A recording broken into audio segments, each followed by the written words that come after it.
Finland, winter, 1939. The temperature is minus 40 degrees Celsius. A man is lying in the snow. He has been lying there for hours. He is wearing a white camouflage suit over his Finnish military uniform. His face is pressed against the stock of a rifle. He has packed snow into his mouth so that his breath does not create vapor that could give away his position. He is completely invisible against the white Finnish forest. Soviet soldiers are moving through the trees ahead of him. They do not know he is there. They never know he is there. Until it is too late. His name is Simo Häyhä. He is a 34-year-old Finnish farmer. He has no telescopic sight on his rifle. He uses iron sights because the reflection from a scope might reveal his position. He will kill over 500 Soviet soldiers in less than 100 days. The Soviet Union will send dedicated counter-sniper teams to hunt him down. They will fail. They will send artillery barrages to destroy him. He will survive. They will call him Belaya Smert, the White Death. And the story of how a quiet Finnish farmer became the most feared sniper in the history of warfare is one of the most extraordinary stories of World War II. To understand how Simo Häyhä became the White Death, you first have to understand what Finland was facing in November 1939. The Soviet Union under Joseph Stalin demanded that Finland cede territory near Leningrad to create a buffer zone. Finland refused. On November 30, 1939, the Soviet Union invaded Finland with an army of over 450,000 soldiers. Finland had a population of 3.7 million people. Its entire military numbered around 300,000. Many of them reservists with limited training. The world expected Finland to fall within weeks. The Soviet Union expected to conquer Finland within days. What happened instead is one of the most extraordinary military stories in history.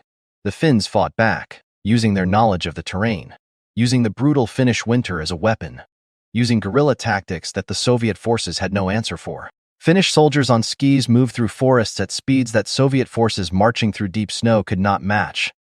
Finnish snipers operated in conditions that made Soviet soldiers afraid to move through the trees. And no Finnish sniper was more feared than the quiet farmer from the village of Was Simo Häyhä. Simo Häyhä was born on December 17, 1805 in Keskinen village in the municipality of Was in southeastern Finland. Wait. Let me correct that. He was born on December 17, 1905. He grew up on a farm.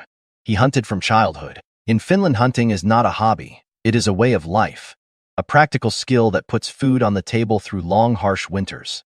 By the time Häyhä was a teenager, he could shoot with a precision that impressed everyone who saw it. He competed in local shooting competitions and won regularly. He completed his military service in 1927 and returned to farming. He was a quiet man, modest, hardworking, not given to boasting or drama. He was 5 feet 3 inches tall.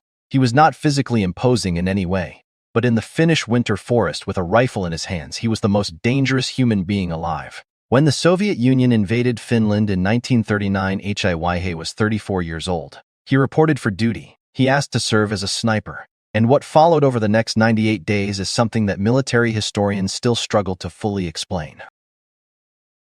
What made Simo Häyhä so extraordinarily effective as a sniper was not one thing. It was everything. He chose to use iron sights instead of a telescopic scope. Most snipers use scopes for accuracy at long range. Häyhä refused.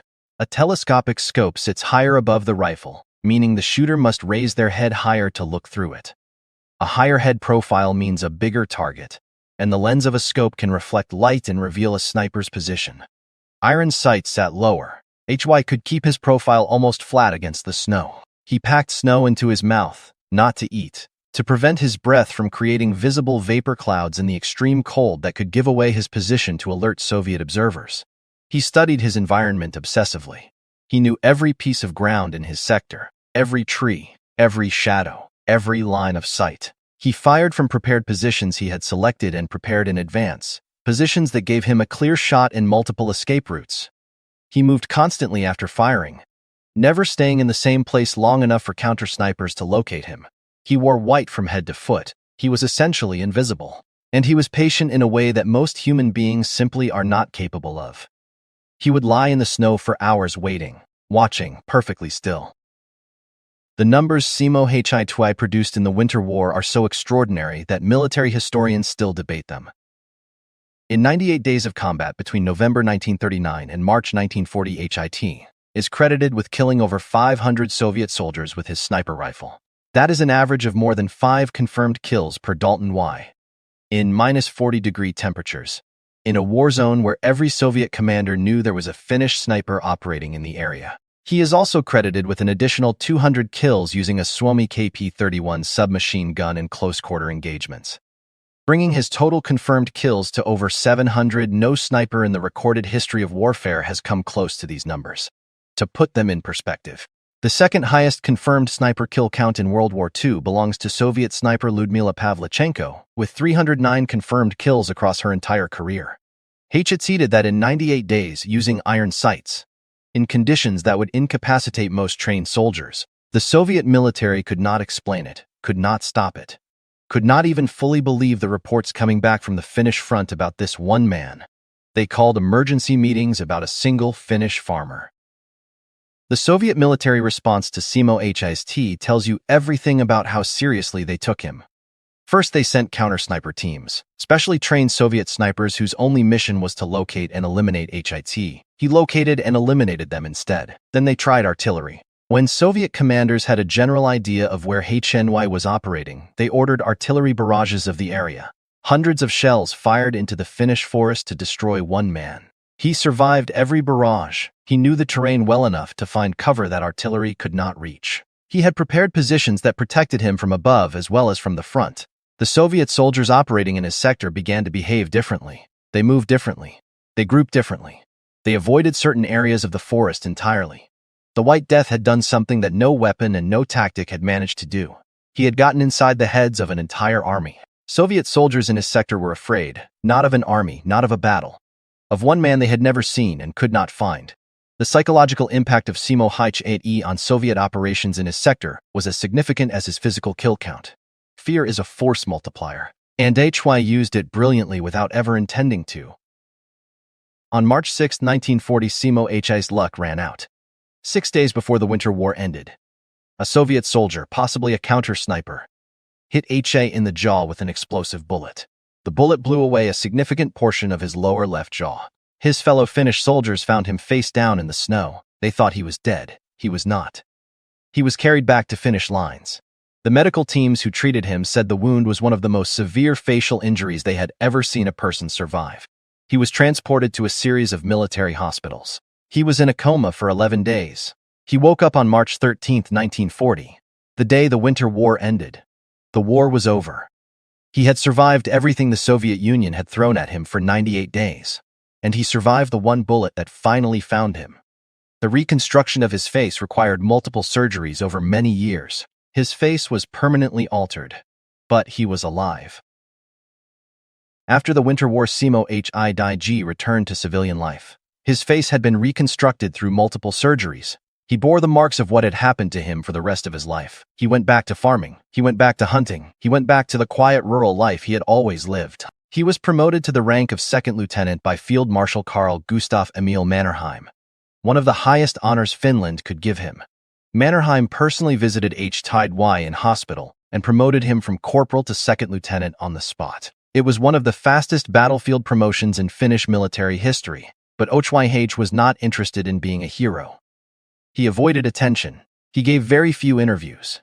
When people asked him how he felt about killing so many men, he answered with the same quiet directness that characterized everything about him. He said, "I did what I was told to do as well as I could. Nothing more, nothing less." When asked how he became such a deadly sniper, he answered with one word: practice. That answer tells you everything about Simo Häyhä. The Winter War ended on March 13, 1940 with the Moscow Peace Treaty. Finland was forced to cede approximately 11% of its territory to the Soviet Union, including the Karelian Isthmus and the city of Vyborg. It was a painful loss, but Finland survived. A nation of 3.7 million people had held off the Soviet Union, with its army of hundreds of thousands. For 105 days, the Soviet Union suffered catastrophic casualties. Estimates of Soviet dead range from 125,000 to 170,000 killed in action. Finnish casualties were approximately 25,000 dead. Finland lost the war in territorial terms, but it did not lose its independence. And the performance of the Finnish military, including the extraordinary effectiveness of Finnish snipers, had an impact that went far beyond the Winter War itself. Adolf Hitler watched the Winter War closely. The Soviet military's catastrophic performance against tiny Finland convinced Hitler that the Soviet Union was a hollow giant, that it could be defeated quickly. That conviction contributed to his decision to launch Operation Barbarossa, the German invasion of the Soviet Union in 1941, which ultimately led to Germany's defeat.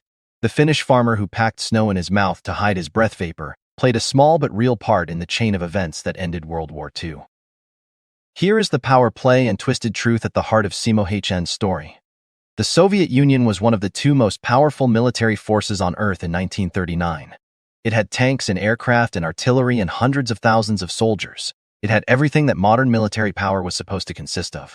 And it was stopped, partially, by a 5'3" farmer with a rifle and iron sights who packed snow in his mouth.